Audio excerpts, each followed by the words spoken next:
Premier ministre malien Choguel Maïga lance un appel chaleureux au président ivoirien Alassane Ouattara et au président sénégalais Macky Sall. Il leur demande de revenir à la raison et de cesser leurs manigances, de rejeter cette idée d'opération militaire au Niger.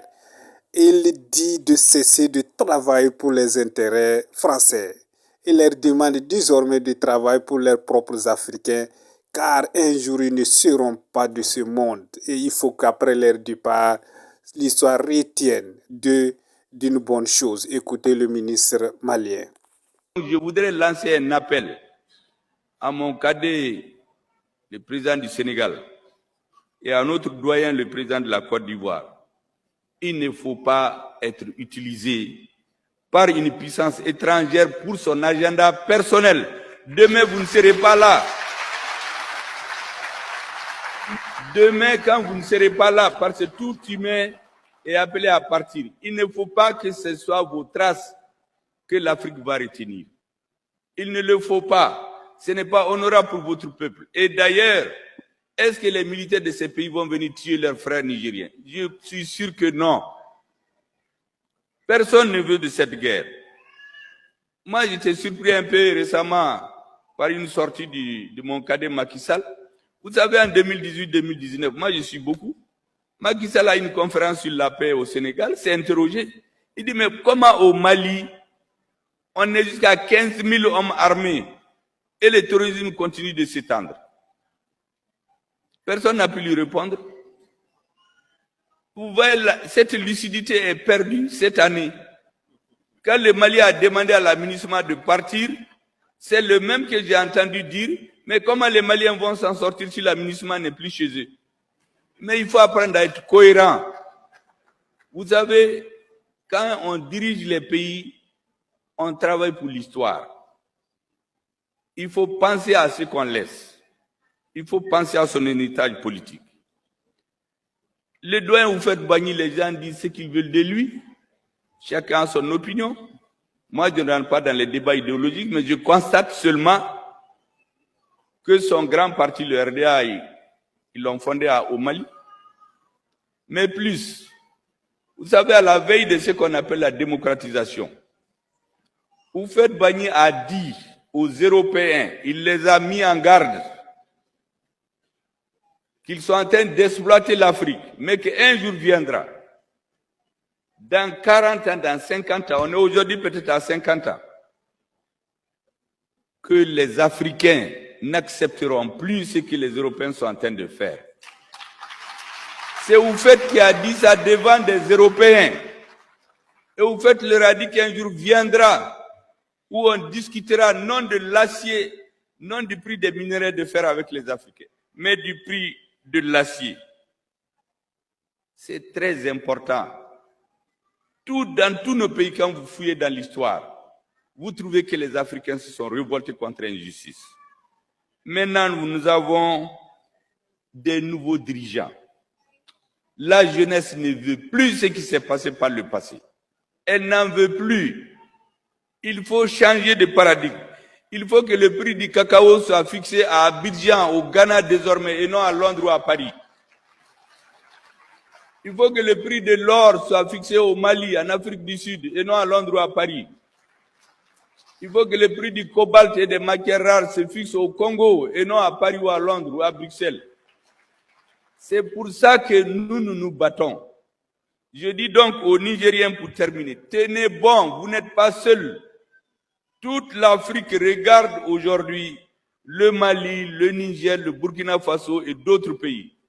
Je comprends que pour des questions de sécurité, nos amis européens vont dire à tel ou tel chef d'État, attention, il ne faut pas que ça prospère au Niger, sinon ça serait votre tour. Mais ça, c'est une façon non historique de voir la situation.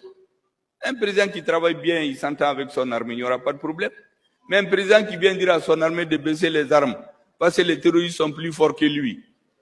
On appelle les gens pour vous aider, le terrorisme s'étend. Mais l'armée est obligée de prendre ses responsabilités. Et je finis par vous dire que l'armée ne peut pas à elle seule prendre une situation en main. Il lui faut être avec son peuple. Les Nigériens sont majoritairement aujourd'hui pour le changement. Le prix de l'uranium, pourquoi on ne le fixe pas au Niger? Au lieu de prendre seulement l'uranium au partir. La Guinée, c'est un scandale géologique. Pourquoi on ne fixe pas le prix des matières premières là-bas? On vient seulement prendre dans des bateaux et aller le fixer ailleurs. Nous n'en voulons plus. Donc vous êtes nos ambassadeurs. Dites aux Africains, nous ne sommes contre personne. On n'est pas contre les Français, on n'est pas contre les Américains. Nous avons des amis, nous avons des citoyens maliens qui ont la double nationalité. C'est que nous voulons qu'on nous traite d'égal à égal, qu'on nous respecte et rester conforme aux trois principes que notre président Assimi Goïta a.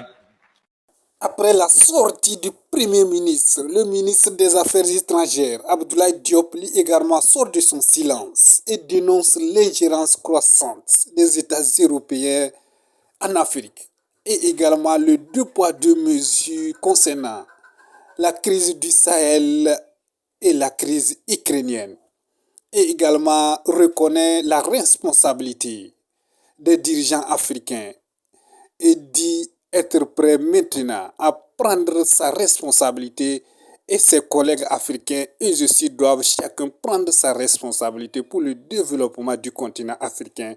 Écoutez sur Abdoulaye Diop. Excellence Abdoulaye, vous avez la parole. Merci beaucoup. Je crois que c'est toujours très difficile pour des diplomates d'être brefs. Mais je vais essayer en 2-3 minutes, si je dois me résumer après tout ce que j'ai dit, ce qui est important. Mon premier message, c'est de comprendre que l'intérêt de l'Afrique réside dans la diversification de ses partenaires. Ça veut dire que nous devons travailler avec tous les partenaires dans un état d'esprit d'égal à d'égal, d'égal à égal, avec une approche gagnant-gagnant, loin de toute idée de domination. Et ça, c'est le premier message. L'Afrique doit pouvoir traiter avec tout le monde et nous n'avons besoin de personne pour nous dire avec qui nous pouvons traiter ou nous ne pouvons pas traiter parce que nous sommes majeurs et non mineurs. 2. Il faut que les ingérences dans les affaires intérieures des pays et des organisations régionales africaines cessent. Qu'on laisse les Africains travailler, renforcer leur solidarité, mutualiser leurs efforts, développer leurs économies, renforcer l'intégration régionale, une intégration qui sera ouverte aux autres. Je crois que ça c'est important. L'ingérence, ça revient encore plus fort, on n'en a pas besoin.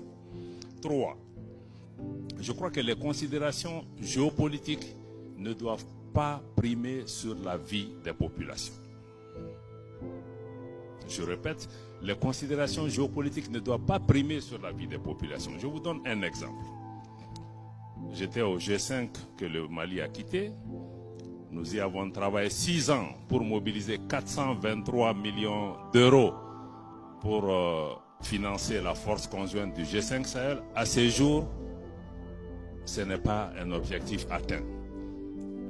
L'Ukraine, où on demande à l'Afrique de prendre position, en quelques jours, plus de 8 milliards de dollars ont été mobilisés. Peut-être aujourd'hui même c'est plus. Donc c'est la politique de 2 poids, 2 mesures. Est-ce que la vie humaine, merci, toutes les vies humaines, noires, blanches, rouges et jaunes, se valent. Donc cette sélectivité dans le choix de la vie humaine n'est pas bonne, n'est pas acceptable et ça ne nous fait pas avancer. Dernier message, que l'Afrique s'approprie ses problèmes. Même le fait que les autres s'ingèrent dans nos problèmes, c'est parce que nous les avons autorisés à s'ingérer dans nos affaires. Donc on s'approprie nos problèmes, qu'on s'approprie nos solutions, ça vient aussi avec une responsabilité des Africains. Ça veut dire que nous devons mettre en avant des moyens, mais nous devons aussi pouvoir dire non quand un partenaire ne nous écoute pas. Merci. Merci beaucoup, Abdoulaye. State Minister of India, you have the floor. Thank you, Excellency. As it has been very amply clarified by my